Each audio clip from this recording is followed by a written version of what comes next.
Okay, next up, the IIG for Best Podcast. We don't do this every year, but we couldn't resist this year. And here to present the award is ex-Muslim blogger Heina Dadabhoy. Heina writes about religion, gender, the challenges of apostasy, and LGBT issues. Please welcome Heina Dadabhoy.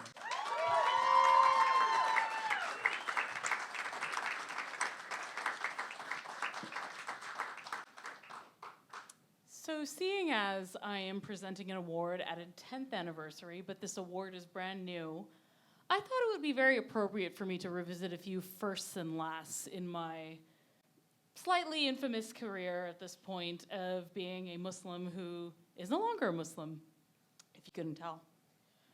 So the first time, I'm glad I can do a callback here. The first time I got Islam-splained in my life, the first time a never Muslim came up to me and told me all about what my former faith, or at the time faith was on a Star Wars forum on the internet. I was all of 12 years old, just a dozen years under my belt, or I didn't really wear belts back then. It was all dresses and gowns and robes, so under my hijab, I guess. So, this forum, by the way, was called Fatouine, and it was a spin-off of the Force.net's forums. So, as you can tell, based on that, skeptics and atheists aren't the only ones with the monopoly on splinter and split-off groups. Something as important as Star Wars and which one was the best one was enough for a bunch of us to spin off and create our own forum.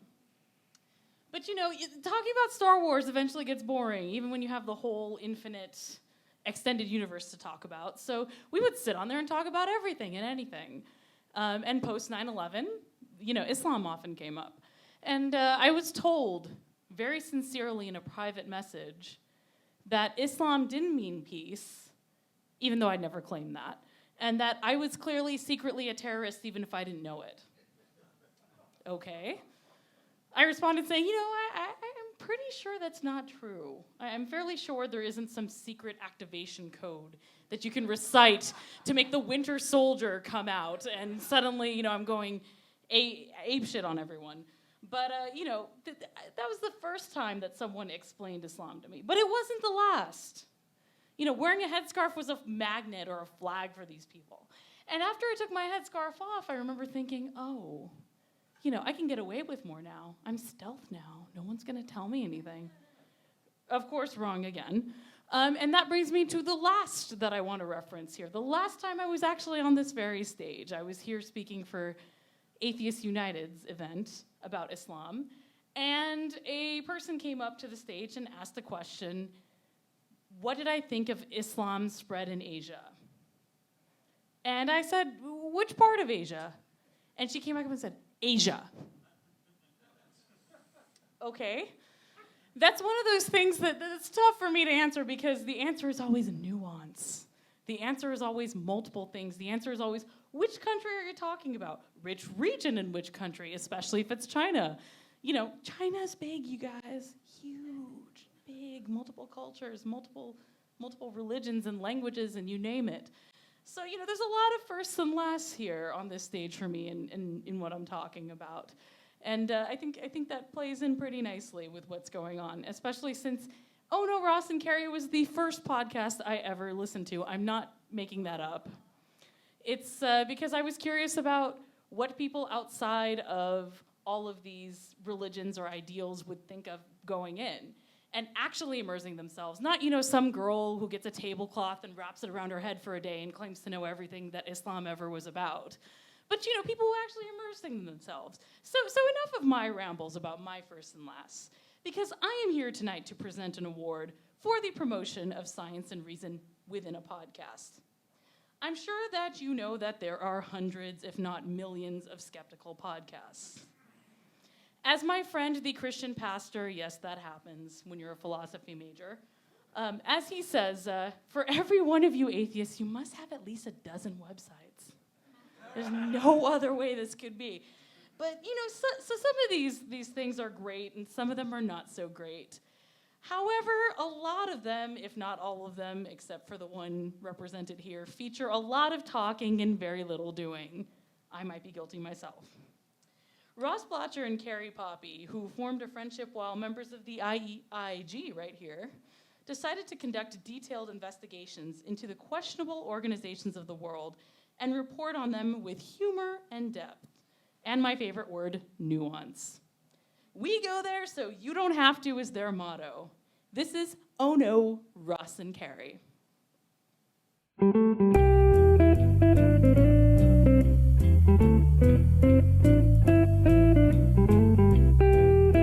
Hello there. Welcome to Oh No, Ross and Carrie, the show where we don't just report on fringe science, spirituality, and claims of the paranormal, but take part ourselves. When they make the claims, we show up so you don't have to. I'm your co-host, Carrie Poppy. And I'm your co-host, Ross Blocher. So, Ross, what would you give this on a pseudoscience rating, where 1 is something completely scientific, like the theory of evolution, and 10 is something completely unscientific, like you are made of goat sperm? All right, off the top of my head, I'm going to give it something like a 6. And then as I was leaving, this man ran up to me and he said, ma'am, this is for you. And then he held out this rock that was shaped like a heart. And he said, the earth gives these to me, and I'm supposed to give them away. And I saw this one, and I knew it was for you. And I said, oh, thank you. Oh, that's so sweet. And then he said, listen for my flute. And I said, what? He said, He should have stopped before. He was doing really well. And then as I was leaving, I was like, oh, so lovely. And then this girl comes walking up to me, and she's like, flute guy? And I was like, yeah, it's beautiful. And she's like, yeah, where is he? And I pointed at him, and she's like, oh yeah. And then she kept walking, and then she's like, oh, there's one of his stones. And I look, and he had put another heart stone in one of the trees. It's like, this is just his bag. He just hangs out on this mountain and finds cute girls and gives them rocks and plays the flute. So anyway, there we are. Yep. So we'll put that up on facebook.com/onrex so you can see us and our truther friends. And when someone took the photo and handed it back to me, Mo said, oh, so I'm guessing this will show up on the NSA website pretty soon? Oh. Yeah, I thought that was great. A characteristic of his humor and a great opportunity for us to leave the building. I'm wondering what your interpretation of that would be like. Do you not believe in germs? Uh-huh. And I saw this look cross her face, this sort of okay, that could just be you asking a sincere question, or you could be challenging me, Or you're the gotcha media. Right. Well, I mean, you should practice basic hygiene, right? You shouldn't just pee on the floor. Now, she chose to say this. Yeah. And I'm detecting just a whiff of fecal matter floating upon the air. And so there's people walking by, and so, I'm kind of adjusting my nose to think, is it that guy who walked by? Okay, no, it's not going away. It's not me, it's not Carrie. Oh, it's the lady we're talking to. And I don't smell this at all. You're closer to her. Yeah, I and I have a sensitive nose for this sort of thing, but I'm smelling poop. Why did I go this far? Right. Yeah, absolutely. Through the whole ceremony, I was like, oh, really? Maybe I shouldn't have done this. Right, yeah. And this is, I think, probably something that every investigator goes through, because you start to really feel emotionally involved with everybody. Oh, absolutely. I think that is really what drives you into it, because I don't really believe there's a supernatural thing happening. It's all these people around you, really friendly people who have expectations of you, want this for you, and it's just so natural to want to make them happy. Definitely. She was saying, do you need any help? Do you need anything at all? Anything? And then she Can I get you some lemonade? And then, are you enjoying your time here? If so, please cross the rods and indicate a yes. Yes. That's the kind of questioning I heard her asking. Absolutely. They were from their own paranormal group. So were they? Yeah. Okay. And then... So they were well versed. And he had this large map up, and it had little push pins everywhere in Santa Cruz where there had been a sighting. And some of them were right where I had been earlier that very day. Carrie, and I did not see a Bigfoot. I walked all through the woods. We went off the beaten path even, and I did not see any big feet. And the projection screen has little holes in it. And so while they're trying to work on getting the technology working, they turn on a light in a room on the other side of the screen. And there's 2 guys back there. And I'm going, Okay. What? I completely missed it. You didn't see that? No. Yeah, there was a separate room behind where we were, and I'm like, oh, they've got a little observation room where people can sit and watch us. So the whole time people were probably watching us. Yeah, probably. What? And so How did I not see this? What was I doing? Did I not point this out to you? I guess don't not. think so. So I don't know if it was like rear projection. The projector was in that room coming out on the screen. I can't remember looking for that. But yeah, there's a room back there because I could see people moving around in it when Holy crap. there was a tiny light lit while they were trying to solve the technical That's so issues. creepy. It's totally creepy. We love you, Elohim. Elohim. Elohim. All right. We're aliens. Woo, high five.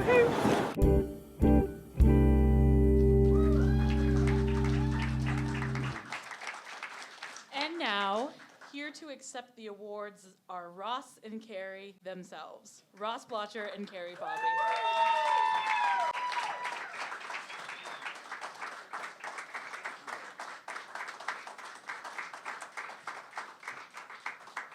Here's what they don't tell you. They're like, hey, we're going to have an award show at 7. No, they're going to get you drunk for an hour.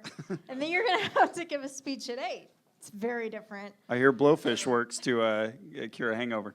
Yes, we tried that. It doesn't work. Oh, that was awesome. So if you haven't heard the show, now you get an idea of what we do. We join various groups, undergo very awkward and uncomfortable moments, and tell everybody about it.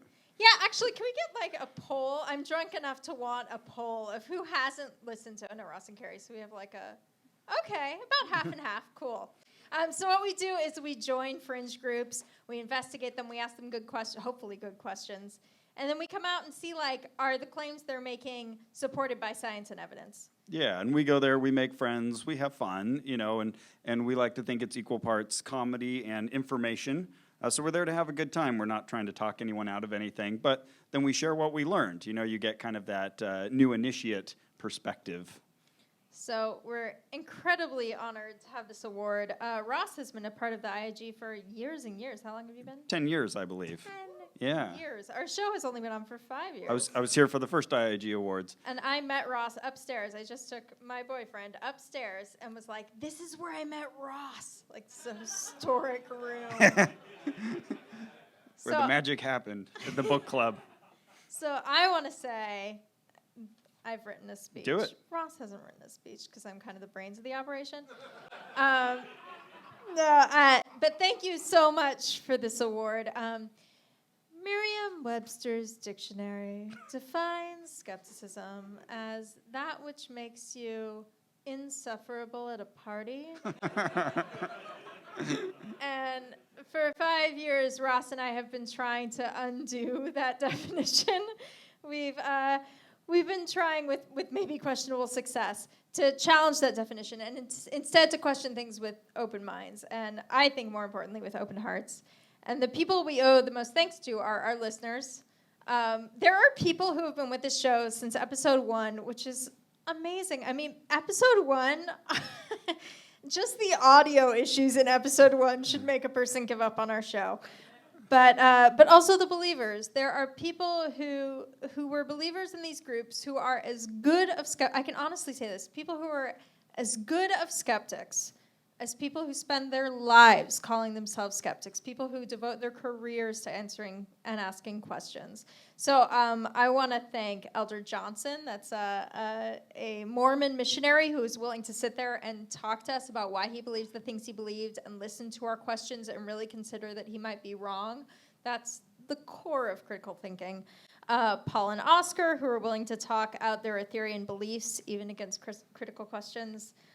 Molly, who was a Myers-Briggs personality tester, who was, once she found out that Ross did a podcast, after she had done all of her services for him, she was like, okay, well, let's sit down and talk about why I believe in Myers-Briggs, and let's have a discussion. That kind of attitude not only keeps our show going, but I think kind of keeps the world going. I mean, it's what makes critical thinking possible. So thank you to them. We deal a lot with people who are stuck in bad situations, people who are manipulated by charismatic leaders or seductive groupthink, but they are nearly identical to the people who have really thought through their beliefs, people who really feel secure in their beliefs. And because those people are nearly identical, I think the lesson of our show, and completely slaughter me if I'm wrong, Ross, I think the lesson of our show is to treat everyone as if they could be both. Yeah. With respect, with open-mindedness, and the knowledge that we could be wrong. All of us could be wrong. So thank you to the IIG for honoring us, for supporting us since the beginning, 5 years ago now, when we were just two dummies going to the Kabbalah Center and reporting back. We had $30 microphones. We were sitting on the bottom, on the floor of my apartment. It's painful to listen to that audio. Don't listen to episode 1, you guys. Start at like episode 40. And thanks especially, I don't know if I think he's here, Spencer Marks. Talk to him earlier. Spencer Marks, who we did 2 investigations with, incredibly helpful to our show, especially early on when we didn't have our footing and he just believed in us. Our favorite guest, thank you, Spencer. Just gave us background info on Scientology recently. Yeah, constant help. Our favorite guests, Cara Blocher, Ross's wife, Andrew Blocher, sitting over there. Another Andrew Spears. Toomey and Ella Poppy, who are dogs. Couldn't be here tonight because they're dogs. Jesse Thorne and Lindsay Pavlis, who are from Maximum Fun and really believed in our show when we were just like 2 idiots who love cults, and they were like, sure, that sounds funny. But most of all, for me, thank you to Ross. Ross is the smartest, kindest person, and it is so hard to find someone who is so smart and so kind. It's really an uncommon combination. It makes my job 1,000 times easier. He's tireless. Specific example, the Scientology people were like, Ross, if you want to do our detoxification program, it's going to take like 3 hours a day for a month. And Ross was like, where can I sign up? They wanted me for 5 hours a day. I was trying to negotiate 3. Listen to the current episode. You'll see what's going on. But Ross is the only person who would ever agree to show up for 10 hours to a meditation session with me, and he's the only person I would ever want to. So thank you, Ross. Thank you, IIG. Thank you.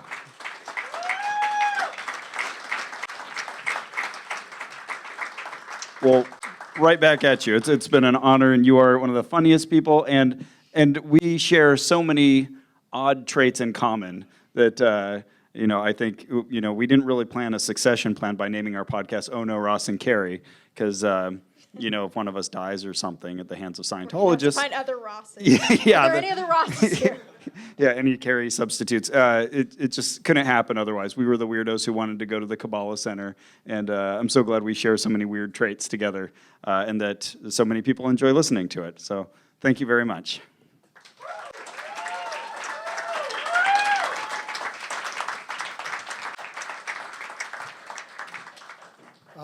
Okay, thank you. First of all, thank you, Heina, for that great presentation. And great job, Ross and Carrie. We're big fans. Even though Ross is a current member of the IIG, we felt their work should not go unrecognized.